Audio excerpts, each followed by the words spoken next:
কাঠের ছোট্ট ঘরে এক বুড়ো মানুষ নাম হাশেম আলী একলা থাকতো। একদিন সকালবেলা হাশেম আলী যেই না ঘরের বাইরে পা রাখলো, অমনি সামনে দেখলো এক অসাধারণ সুন্দর আর জোয়ান মেয়ে সাবিলা পাহাড়ের উঁচু চূড়ায় দাঁড়িয়ে আছে। নিচের দিকে 1000 ফুট গভীর একটা খাড়া খাদ। এই দৃশ্যটা এতটাই অবাক করা ছিল যে হাশেম আলী নিজেকে সামলাতে না পেরে দ্রুত ওর দিকে দৌড়ে গেল। পিছন থেকে এসে সাবিলার হাত ধরে নিজের দিকে টেনে নিল সে। সাবিলা হঠাৎ করে হাশেম আলীকে ঠেলে দিল আর রেগে গিয়ে বলল, তুমি আমাকে থামানোর সাহস কি করে পাও? তুমি কি আমার জীবনে কেন নাক গলাচ্ছ? সে আবার সামনের দিকে দৌড়ালো, যেন লাফ দিতে চলেছে। হাশেম আলী আবার দ্রুত ওর দিকে ছুটলো আর এবার আরো শক্ত করে ওর হাত ধরলো। সাবিলা অনেক চেষ্টা করলো নিজেকে ছাড়িয়ে নিতে, কিন্তু হাশেম আলী ওকে ছাড়তে দিল না। বুড়ো হাশেম আলী নরম গলায় বলল, শেষ পর্যন্ত কি করছো তুমি? আমাকে একটু খুলে বলো তো, হয়তো আমি তোমাকে সাহায্য করতে পারি।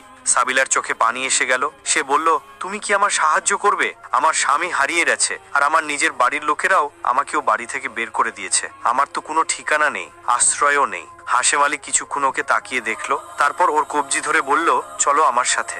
সাবিলা ভয়ে ভয়ে জিজ্ঞেস করলো, কোথায়? হাশেম আলী শুধু বলল, চলো তো। সে সাবিলার হাত ধরে চুপচাপ হিমালয়ের নিচে নামতে লাগলো। সাবিলা বারবার জিজ্ঞেস করলো, আমার হাত ছাড়ো, আমাকে কোথায় নিয়ে যাচ্ছ, একটু বলো তো। কিন্তু হাশেম আলী কিছু না বলে শুধু চুপচাপ এগিয়ে চললো। কিছুক্ষণ হাঁটার পর সে তার কাঠের ঘরের দরজার কাছে পৌঁছালো, যেটা ছিল উত্তরাখণ্ডের এক নির্জন জায়গায়। সে দরজা খুললো আর সাবিলাকে ভিতরে নিয়ে যেতে লাগলো। সাবিলা বলল, এটা কোন জায়গা? কার বাড়ি এটা? আমাকে এখানে কেন আনলে? হাশেম আলী ভিতরে ঢুকে ওর হাত ছেড়ে দিল, দরজা বন্ধ করলো আর ভিতর থেকে তালা লাগিয়ে দিল।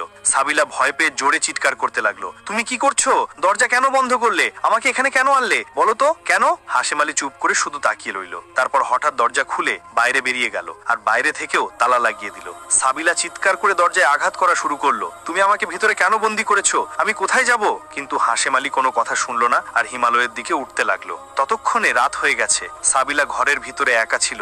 সারাদিন দরজা পিটিয়ে পিটিয়ে সে ক্লান্ত হয়ে পড়েছিল, কিন্তু সেখানে কেউ শোনার ছিল না। বাইরে অন্ধকার আরো গভীর হচ্ছিল। হঠাৎ সে দরজা খোলার আওয়াজ শুনলো। সে দৌড়ে দরজার দিকে গেল আর দেখলো হাশেম আলী ঠিক তখনই ঘরে ঢুকছেন। সাবিলা হাশেম আলীকে বলল, তুমি আমাকে এখানে কেন আনলে? সারাদিন দরজা বন্ধ করে রেখে কোথায় চলে গিয়েছিলে? হাশেম আলী ওর কাছে এসে খুব শান্ত স্বরে বলল, ভয় পেও না, এই ঘরকে নিজের ঘর মনে করো। তুমি আজ থেকে আমার কাছে থাকো, তোমার আর কোথাও যাওয়ার দরকার নেই। ওর চোখে একটা অদ্ভুত চমক ছিল, যেন ওর মনে কিছু। আমার নিজের বাড়ি থেকেই তো আমাকে সবাই বের করে দিয়েছে, তুমি আমাকে এত দয়া করছো কেন? হাশেম আলী নরম স্বরে কথা বলে সাবিলাকে আশ্বস্ত করলো। সাবিলা, যাকে জীবন অনেক কষ্ট দিয়েছে এবং যার কোনো ঠিকানা ছিল না, সে সেখানে থাকতে রাজি হয়ে গেল। হাশেম আলী তাকে একটা খাট দিল আর বলল, এখানে শুয়ে পড়ো। সাবিলা শুয়ে পড়লো আর ঘুমিয়ে পড়লো। হাশেম আলী নিজেও তার বিছানায় গিয়ে শুয়ে পড়লেন, কিন্তু তার ঘুম আসছিল না। সারা রাত সাবিলাকে নিয়ে ভাবছিলেন, কত সুন্দর সে, কত নিষ্পাপ আর ভেঙে পড়া। সকালে হাশেম আলী সাবিলার কাছে গেলেন আর বেশ কিছুক্ষণ তার মুখটা দেখলেন। হঠাৎ সাবিলার চোখ খুলল। তখন সে তাড়াতাড়ি চাদর ঠিক করলো আর অবাক হয়ে বলল, কি হয়েছে? এখন কি করতে এসেছো? হাশেম আলী নরম স্বরে বললেন, সকাল হয়ে গেছে, ওঠো তো। সাবিলা উঠে বসলো। তখন হাশেম আলী দরজার দিকে গেল, বাইরে বেরিয়ে দরজার তালা বাইরে থেকে লাগিয়ে দিল। সাবিলা ভয়ে দৌড়ে দরজার কাছে এসে জোরে বলল, এখন দরজা কেন বন্ধ করলেন? কি ব্যাপার? কিন্তু হাশেম আলী কোনো উত্তর দিলেন না আর হিমালয়ের দিকে উঠতে শুরু করলেন। সাবিলা পিছন থেকে দরজায় ধাক্কা মারতে লাগলো, চিৎকার করতে লাগলো, কিন্তু হাশেম আলী চলে গিয়েছিলেন। দিন শেষ হয়ে গেল, রাতের অন্ধকার নেমে এলো। সাবিলা ঘরে একা, ভয়ে কাঁপতে কাঁপতে চুপচাপ বসেছিল। হঠাৎ দরজা শব্দ হলো। সাবিলা দৌড়ে গেল আর দেখলো হাশেম আলী ঠিক তখনই ঘরে ঢুকছেন। সাবিলা হাশেম আলীকে বলল, তুমি কি করছো? সারাদিন দরজা বন্ধ করে রেখে চলে যাও আর কিছু বলো না? হাশেম আলী চুপচাপ তাকিয়ে রইলেন। তারপর বললেন, কোথাও যায়নি, শুধু একটা কাজ অসম্পূর্ণ ছিল, ওটা সামলাতে গিয়েছিলাম। সাবিলা অবাক চোখে তাকে দেখে জিজ্ঞেস করলো, কোন কাজ? হাশেম আলী কথা ঘুরিয়ে বললেন, এখন রাত হয়ে গেছে, তুমি তোমার বিছানায় শুয়ে পড়ো, আমিও ঘুমিয়ে পড়ছি। সাবিলা ভাবলো, কিন্তু কিছু না বলে বিছানায় শুয়ে পড়লো। হাশেম আলীও শুয়ে পড়লেন, কিন্তু তার ঘুম আসছিল না। রাতে হাশেম আলী বিছানা থেকে উঠে সাবিলার কাছে গেলেন, তার মুখ অনেকক্ষণ ধরে দেখলেন, তারপর কিছু পড়লেন আর সাবিলার ওপর ফু মারলেন। সাবিলা যেই ঘুরে পড়লো, হাশেম আলী দৌড়ে নিজের বিছানায় ফিরে চুপচাপ শুয়ে পড়লেন।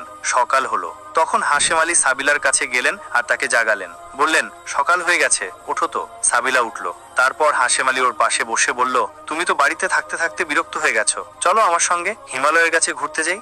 সাবিলা কিছু বলার আগেই হাশেম আলী তার হাত ধরলেন আর তাকে নিয়ে পাহাড়ের দিকে হাঁটা শুরু করলেন। তারা অনেক দূর হেঁটে অবশেষে সেই উঁচু চূড়ায় পৌঁছালো, যেখানে সাবিলা প্রথম দিন ঝাঁপ দেওয়ার কথা ভাবছিল। হাশেম আলী সাবিলাকে বললেন, তুমি এখানে একটু শুয়ে থাকো, আমি একটু আসছি। সাবিলা অবাক হয়ে জিজ্ঞেস করলো, তুমি কোথায় যাচ্ছ, আর তুমি আমাকে এখানে কেন শুতে বলছো? হাসেম আলী ঘুরিয়ে ফিরিয়ে বললেন, তুমি হয়তো অনেক ক্লান্ত হয়েছো, তাই বলছি একটু আরাম করে নাও। মাটিতে সোজা হয়ে শুয়ে পড়ো, হাত পা সোজা করো। সাবিলার কাছে হাসেম আলীর কথা খুব অদ্ভুত লাগলো, কিন্তু সে ভয়ে ভয়ে মাটিতে শুয়ে পড়ল। হাসেম আলী বললেন, এখন চোখ বন্ধ করো। সাবিলা বলল, চোখ কেন বন্ধ করব? হাসেম আলী বললেন, বলছি তো, চোখ বন্ধ করো। সাবিলার কিছু বুঝে উঠল না এটা সব কি হচ্ছে, তবুও সে যেভাবেই হোক চোখ বন্ধ করে নিল। হাসেম আলী ধীরে ধীরে তার কাছে এসে তার পাশে বসলেন। সে অনেকক্ষণ সাবিলার দিকে তাকিয়ে থাকলেন, তারপর কিছু পড়লেন আর সেটার ওপর ফোঁক মারলেন। সাবিলা তখনও চোখ বন্ধ করেই শুয়েছিল। হাসেম আলী চুপচাপ সেখান থেকে উঠে ধীরে ধীরে পাহাড়ের নিচে নামতে লাগলেন। তিনি বাড়ি ফিরে গিয়ে নিজের বিছানায় শুয়ে পড়লেন। কিছুক্ষণ পর সাবিলা অনুভব করলো কোনো শব্দ আসছে না। সে চোখ খুলল আর চারপাশে তাকালো, সেখানে কেউ ছিল না। সে হাসেম আলীকে ডাকলো, আওয়াজ দিল, কিন্তু কোনো উত্তর পেল না। সাবিলা তখন হিমালয়ের ছোট পাহাড়ে একাকী বসে থাকলো। রাত হয়ে আসছিল, অন্ধকার গাঢ় হতে লাগলো, আর সাবিলা ভয় পেয়ে হাসেম আলীর অপেক্ষা করলো। হঠাৎ তার কাছে পাহাড় থেকে কারো আসার শব্দ শোনা গেল। সে নিচে ঝুঁকে দেখলো হাসেম আলী আবার পাহাড়ের দিকে উঠে তার দিকে আসছেন। হাসেম আলী যখন তার কাছে এলো, সাবিলা রেগে বলল, তুমি কি করছো? কখনো আমাকে ঘরেই আটকে রাখো, কখনো পাহাড়ে নিয়ে গিয়ে মাটিতে শুইয়ে দাও, এটা সব কি ব্যাপার? তুমি আমাকে কেন কিছু বলো না? হাসেম আলী কিছু বললেন না, শুধু তাকিয়ে রইলেন। তারপর সে সাবিলার হাত ধরলো আর তাকে নিয়ে বাড়ির দিকে চলল। রাত অনেক হয়ে গিয়েছিল। বাড়ি পৌঁছে হাসেম আলী সাবিলাকে বললেন, যাও তোমার বিছানায় শুয়ে পড়ো। সাবিলা তার বিছানায় শুয়ে পড়লো, কিন্তু সে ভাবতে লাগলো, এই হাসেম আলী তো প্রতিদিনই কিছু না কিছু অদ্ভুত কাজ করে, এদের মধ্যে নিশ্চয়ই কোনো চক্রান্ত আছে। এই ভাবনায় চোখ ঝিমিয়ে গেল তার। হাসেম আলীও তার বিছানায় শুয়ে পড়লেন আর ঘুমিয়ে পড়লেন। রাতে সাবিলা অনুভব করলো যেন কেউ তার কাছে আছে। সে ধীরে ধীরে চোখ খুলল আর দেখলো হাসেম আলী তার মাথার পাশে দাঁড়িয়ে আছে। হাসেম আলী অনেকক্ষণ তাকে তাকিয়ে রইলেন, তারপর কিছু পড়লেন আর তার ওপর ফুঁক দিলেন। সাবিলা কিছু বলল না, ঘুমানোর ভান করলো, তবে চুপচাপ সবকিছু দেখছিল। সকালে হাসেম আলী সাবিলার কাছে এলেন। তিনি এসেছেন আর তাকে জাগিয়েছেন। সাবিলা উঠল। তারপর হাসেম আলী তাকে বললেন, চলো বাইরে ঘুরতে যাই। সাবিলা, যেই আগেই অনেক ভয় পেয়ে আর হাসেম আলীর সব কাজকর্মে সন্দেহ হতে শুরু করেছিল, বলল, না আমি কোথাও যাচ্ছি না। হাসেম আলী জোর করে তার হাত ধরে নিয়ে গেলেন সেই হিমালয়ের চূড়ার দিকে। পাহাড়ের ওপর ওঠার পর হাসেম আলী সাবিলাকে বললেন, এখানে উল্টো করে শুয়ে পড়ো। সাবিলা চিৎকার করে বলল, তুমি কি পাগল? তোমার মাথা ঠিক আছে তো? একবার আমাকে ঘরে আটকে রাখো, আবার পাহাড়ে নিয়ে এসে বলো সোজা শুয়ে পড়ো, এবার বলছো উল্টো শুয়ে পড়ো। এটা সব কি? তুমি আমাকে কেন বলো না? হাসেম আলী বলল, তোমাকে তো বলেছি উল্টো শুয়ে পড়ো। সাবিলা বলল, আমি আর কখনো উল্টো শুয়ে পড়বো না। তুমি আমাকে কোনো পাগল মনে করো? এরকম কি করছো? হাসেম আলী বলল, ওটাও তো আমাকে বোঝানো হবে, শুধু আমার এই শেষ কথা মানো, এই পাহাড়ে উল্টো শুয়ে পড়ো। সাবিলা বলল, কি বোঝানো হবে? উল্টো শুয়ে পড়ার মানে কি? এটা তো খুবই অদ্ভুত কথা। হাসেম আলী বলল, এটাও একরকম রহস্য যা আমি এখন তোমাকে বলতে পারছি না, কিন্তু এটুকু বুঝে রেখো, তোমার জন্য এটা ভালো। সাবিলা হাসেম আলীর কথা অবাক হয়ে শুনছিল। তারপর বলল, চলো কিছু না, এখন আমি আর কি করতে পারি, এটাও মেনে নিচ্ছি। সাবিলা হিমালয়ের সেই চূড়ায় উল্টো হয়ে শুয়ে পড়লো, যেমন হাসেম আলী বলেছিলেন। হাত পা পুরো সোজা করে চোখ বন্ধ করে ফেললো। হঠাৎ হাসেম আলী তার কাছে এসে বসে গেলেন। তারপর কিছু পড়লেন আর সাবিলার ওপর ফুঁক দিলেন। তারপর হাসেম আলী বললেন, উঠে দাঁড়াও, কিন্তু চোখ বন্ধই রাখতে হবে। সাবিলা বলল, এখন কি করতে চাও? চোখ কেন খুলবো না? হাসেম আলী বললেন, চোখ একদমই খুলবে না। সাবিলা সেই পাহাড়ে এক ছোট্ট মেয়ের মতো দাঁড়িয়েছিল আর চোখ বন্ধ করে রেখেছিল। হাসেম আলী ধীরে ধীরে পাহাড় থেকে নামতে লাগলেন আর বাড়ি ফিরে নিজের বিছানায় পড়ে গেলেন। অনেকক্ষণ ধরে সাবিলা চোখ বন্ধ করে দাঁড়িয়েছিল। তারপর সে চেঁচিয়ে বলল, কোথায় তোমরা? আমি চোখ খুলবো, কিন্তু কোনো উত্তর এলো না। এরপর সাবিলা চোখ খুললো, দেখলো সেখানে কেউ নেই। সাবিলার আগার দুঃখ মিশিয়ে চেঁচিয়ে উঠল, এই হাসেম আলী ঠিকঠাক লোক নয়। আমি কেন ওর উপর বিশ্বাস করেছিলাম? এখন ওর সঙ্গে থাকা ঠিক হয় না। আমার তো মনে হয় ও একদম পাগল। জানি না ওর কি উদ্দেশ্য। সাবিলা ওখানেই নিচে বসে হাসেম আলীর অপেক্ষা করতে লাগলো। রাত হয়ে গেল। রাতের বেলা হাসেম আলী সেই হিমালয়ের চূড়ায় উঠে সাবিলার কাছে গেলেন। সাবিলা হাসেম আলীকে দেখে রেগে বলল, তুমি আবার আমাকে এখানে ফেলে গিয়েছিলে। শেষমেশ বলো তো, তুমি এসব কেন করছো? আমার থেকে কি চাও? হাসেম আলী একটু সময় ধরে সাবিলার চোখের দিকে তাকিয়ে রইলেন। তারপর বললেন, 2 দিন আমি এখানে কাটিয়েছি, 2 দিন তুমি। এখন এই শেষ রাত আমাদের দুজনকে মিলেই পাহাড়ে কাটাতে হবে। সাবিলা অবাক হয়ে বলল, কেন এই পাহাড়ে? আমি তোমার সঙ্গে রাত কাটাবো কেন? তোমার মাথা ঠিক আছে তো? কি কথা বলছো? তোমার আসল উদ্দেশ্য কি? আমার সবকিছুই অনেক অদ্ভুত লাগছে। হাসেম আলী বললেন, শুধু এই শেষ রাতটা যদি আমরা একসাথে কাটিয়ে দিই, সব ঠিক হয়ে যাবে। আমার কথা মানো। সাবিলা বলল, ঠিক হয়ে যাবে? তুমি কেন বলো না? শুরু থেকেই তোমার উদ্দেশ্যটা ঠিক লাগছে না আমার। তুমি হয় পাগল, নয় আমাকে পাগল বানাচ্ছ। আমার সাথে কি করতে চাও? হাসেম আলী বললেন, সব বুঝে যাবে তুমি, শুধু একটা রাত কাটিয়ে দাও। সাবিলা, যিনি আগেই হাসেম আলীর প্রতিদিনের অদ্ভুত কথা আর আচরণে বিরক্ত ছিলেন, তবুও কোনোভাবে হাসেম আলীর কথা মানলো আর গলা দিয়ে বলল, ঠিক আছে, আজকের রাত তো এখানে কাটাবো, কিন্তু সকাল হলে তোমার বাড়ি ছেড়ে চলে যাব, আর তোমার সঙ্গে থাকতে পারবো না। হাসেম আলী বললেন, ঠিক আছে, আজ রাতটা তো কাটাও, যদি আজ রাতটা আমার সঙ্গে কাটাও তাহলে নিজেই আমাকে ছেড়ে দেবে না। সাবিলা বলল, এ কি অদ্ভুত কথা বলছো, তোমার ইচ্ছা ঠিক তো? হাসেম আলী বললেন, সেটা রাতে বুঝতে পারবে। তারপর হাসেম আলী সাবিলাকে বললেন, যেমন আমি এখানে মাটিতে শুয়ে পড়ছি তুমিও তেমন করো। হাসেম আলী মাটিতে শুয়ে পড়লেন, সাবিলাও মাটিতে শুয়ে পড়লো। হাসেম আলী সাবিলাকে বললেন, চোখ বন্ধ করো আর ঘুমিয়ে পড়ো। সাবিলা চোখ বন্ধ করে ঘুমিয়ে পড়লো। হাশেম আলীও ওখানেই ঘুমিয়ে পড়লেন। রাতের শেষ দিকে যখন সূর্য উঠতে চলেছিল, হাশেম আলী সাবিলার উপর ফুঁ দিলেন। তারপর হাশেম আলী সাবিলাকে জাগিয়ে বললেন, উঠে দাঁড়াও, কিন্তু চোখ বন্ধই রাখো। সাবিলা বলল, এটা আবার কি নতুন পাগলামি? তুমি আবার আমাকে এখানে ফেলে চলে যাবে তো না? আমি আর চোখ বন্ধ করব না। আগে দুবার চোখ বন্ধ করেছিলাম, তুমি আমাকে এখানে ছেড়ে চলে গিয়েছিলে। হাশেম আলী বললেন, না, এবার এমন কিছু হবে না, তুমি চোখ বন্ধ রেখো। সাবিলা, যে এখন পর্যন্ত চুপ করেছিল, রাগ করে বলল, ঠিক আছে, চলো তাহলে। সাবিলা চোখ বন্ধ করলো। হঠাৎ সাবিলা অনুভব করলো কেউ পেছন থেকে এসে তাকে ধরেছে আর তার চোখের ওপর 2 হাত দিয়েছে। ওই উঁচু পাহাড়ের চূড়ায় হাশেম আলী আর সাবিলা ছাড়া আর কেউ ছিল না। তাই সাবিলা বুঝে গেল এটা হাশেম আলী যে তাকে পেছন থেকে ধরেছে। সে রেগে বলল, এরকম কিসের কাজ? তুমি আমাকে এভাবে কেন ধরছো? কিন্তু কোনো শব্দ হলো না। সাবিলা আরো জোরে চেঁচালো, ছেড়ে দাও আমাকে, এটা কি করছো? কিন্তু কেউ তার চোখের ওপর হাত রেখে পেছন থেকে ধরে দাঁড়িয়েছিল।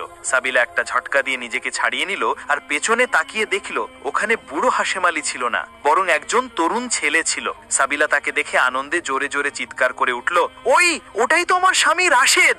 সাবিলা দৌড়ে গিয়ে রাশেদের সঙ্গে জড়িয়ে ধরলো। সে আনন্দে চেঁচিয়ে উঠল, তুমি এখানে কিভাবে এলে? আমি তোমাকে কোথায় কোথায় খুঁজেছি, তুমি কোথায় চলে গিয়েছিলে? সাবিলার আনন্দের কোনো শেষ ছিল না। সে বারবার নিজের স্বামীকে জড়িয়ে ধরে কেঁদে চলল। তারপর হঠাৎ সাবিলা চারদিকে তাকিয়ে বলল, ও বুড়ো হাশেম আলী কোথায় গেল? তুমি কি ওকে চেনো? ও কি তোকে এখানে এনেছে? হাশেম আলী কিছু বলল না। সে শুধু সাবিলার হাতের তালু ধরে বলল, চল আমার সাথে। সে তাকে নিয়ে গেল ঠিক সেই কাঠের ঘরে যা উত্তরাখণ্ডে ছিল, যেখানে হাশেম আলী থাকতো। সাবিলা দেখলো আর বলল, এ তো ঠিক ওই হাশেম আলীর ঘর। কিন্তু রাশেদ কিছু বলল না। সাবিলা আবার বলল, তুমি আমাকে এখানে কেন নিয়ে এলে? রাশেদ বলল, তুমি আগেও তো এখানে থাকতে, এখনো থেকো। সাবিলা অবাক হয়ে তার স্বামীর দিকে তাকালো। তোমাকে এটা কি করে জানলো? রাশেদ হাসতে হাসতে বলল, আমার সবকিছু জানা আছে। এটা হাশেম আলীরই ঘর। কিন্তু আগে বলো তো, ও হাশেম আলী কে? কেমন মানুষ ছিল? সাবিলা বলল, জানি না, ভালো ছিল না খারাপ, কিন্তু সে অনেক অদ্ভুত আচরণ করত। রাশেদ তাকে দেখে হাসলো আর বলল, কাউকে ভালো না বুঝে খারাপ বললে চলে না, হয়তো ওর পিছনে কোনো রহস্য আছে। তারপর রাশেদ বলল, তুমি একদিন এখানে ওই ছোট্ট লাফ দিয়ে নিজের জীবন দিতে এসেছিলে। তারপর তোমাকে হাশেম আলী বাঁচিয়েছিল। সে তোমাকে এই বাড়িতে নিয়ে এসেছিল আর রাতের বেলা কিছু না কিছু অদ্ভুত করত। তোমার উপর কিছু পড়িয়ে ফুঁকতো, কখনো সে বাড়ি থেকে গায়েব হতো আর তোমাকে ভেতরে আটকে রাখতো, আবার কখনো তোমাকে হিমালয়ের চটানগুলোতে শুইয়ে দিত। সাবিলা তার স্বামীর মুখ থেকে এই কথা শুনে অবাক হয়ে গেল। তোমাকে এটা সব কিভাবে জানালো? আমার তো এরকম সবই হয়েছে।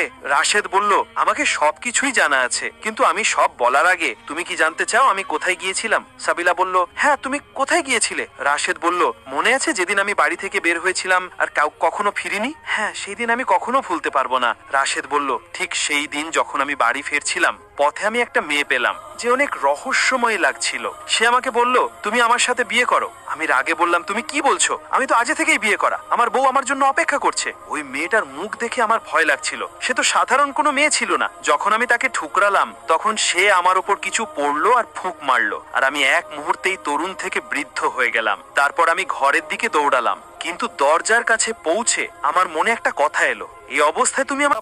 তারপর আমি ফিরে গেলাম ওই জায়গায় যেখানে ওই মেয়েটাকে হারিয়েছিলাম, সেখানেই দৌড়ে গিয়েছিলাম, কিন্তু সে কোথাও পাওয়া গেল না। ক্লান্ত হয়ে যখন ফিরছিলাম, পথে এক বৃদ্ধ সাধুর সঙ্গে দেখা হলো। আমি সব কথা তার কাছে বললাম। সে বলল, এটা একটা কালো জাদু, কিন্তু ভালো মন আর সত্যের সামনে এই জাদুও টিকতে পারে না। সে আমাকে বলল, এই জাদু থেকে বাঁচতে হলে আমাকে কোনো নির্জন জায়গায় একা থাকতে হবে। যদি আমার স্ত্রী আমাকে সেখানে খুঁজতে খুঁজতে আসতে থাকে আর আমি তাকে কিছু না বলে প্রতিদিন রাতে কিছু মন্ত্র পড়ে তার ওপর ফুঁক মারতে থাকি, তাহলে একদিন সে আমাকে আলিঙ্গন করবে আর সেই মুহূর্তেই আমার জাদু ভেঙে যাবে। আর সবকিছু আমি সেই দিন থেকেই করছি। তুমি তখন থেকে করছিলে যখন থেকে তুমি আমাকে ওই হাশেম আলীর রূপে দেখেছিলে। সাবিলা এটা শুনে হচকচকিয়ে গেল। তারপর বলল, কি বললে? ওই বুড়ো হাশেম আলী? তুমি নিজে কি? রাশেদ বলল, হ্যাঁ, ওই হাশেম আলী আমি নিজেই ছিলাম। সাবিলার চোখ দিয়ে অশ্রু ঝরতে লাগলো। সে দৌড়ে এসে আবার তার স্বামীকে আলিঙ্গন করলো আর বলল, আমায় ক্ষমা করো, আমি তোমাকে চিনতে পারিনি। রাশেদ তার মাথায় হাত বুলিয়ে বলল, এর মধ্যে তোমার কোনো দোষ ছিল না, এটা সব একটা রহস্য ছিল যা আমি তোমাকে বলতে পারিনি। কিন্তু তুমি যা করেছো সেটা তোমার সত্যিকারের ভালোবাসার প্রমাণ। অসময়ে আমার পাশে দাঁড়িয়েছিলে। তুমি একজন আসল স্ত্রী ছিলে না। একজন আসল স্ত্রী হয় দারুণ মস্তিকে ধৈর্যশীল আর একটা দীর্ঘস্থায়ী হৃদয়ের সঙ্গে জন্মায়। তুমি সব বুঝে জানো যে কোনটা তোমার পাশে থাকবে আর কোনটা ছেড়ে চলে যাবে। তার ভিত্তিতেই চেনা যায় তুমি ভালো বউ। তারপর সে মুচকি হেসে বলল, এখন বলো ওই বুড়ো হাশেম আলী কেমন ছিল? সাবিলা হেসে উঠল আর বলল, ওই বুড়ো হাশেম আলী খুব ভালো মানুষ ছিল। রাশেদও হেসে উঠল। কেন? বছর বছর পর এক বিচ্ছিন্ন জোড়া আবার মিলল।